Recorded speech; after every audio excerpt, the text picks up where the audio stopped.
memory had been disposed of because of what he knew. The next evening, Thomas had been put on his own for the night at Knapford Station. As his driver and fireman left, under what was left of his own steam, he set off for the Sodor Research Complex. He had a small amount of burning fuel in his firebox, but he was mostly moving under his own strength. It took Thomas 3 hours to get to the complex, the effort to get there nearly killing him. Thomas arrived at midnight. With no one around, he made his way to the shed where he was created. What he found was the answers to his questions, and many others. Since Sodor Research had begun producing biofuels vehicles, the world had asked, why had the first biofusion operation worked so well, but nearly every operation since had failed? Sadly, Thomas found the reasons inside.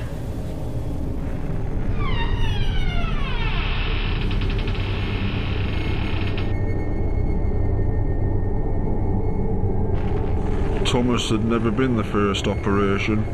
He hadn't even been second.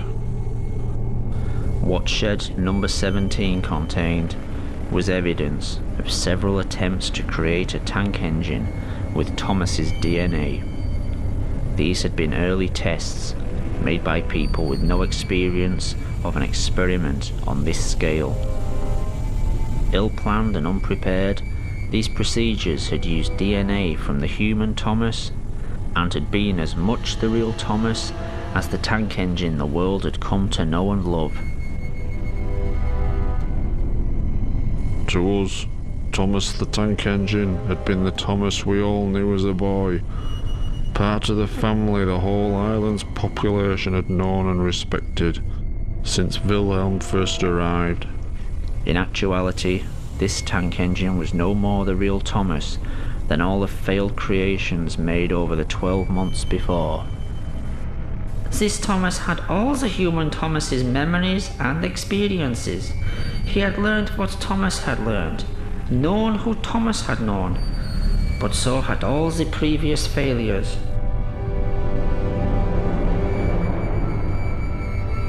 Wilhelm and Hans Goetze had had to learn through trial and error how to bring their Thomas back from the dead. The following experiments had not had the same work put into them, resulting in the freak engines and aircraft that had developed so many problems on Sodor Island and around the world. In Shed 17, Thomas wouldn't discover who he was, but in fact, who he wasn't.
He had no idea he was only one of many clones.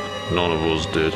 But I guess as time passed, we stopped asking all the questions we had at first.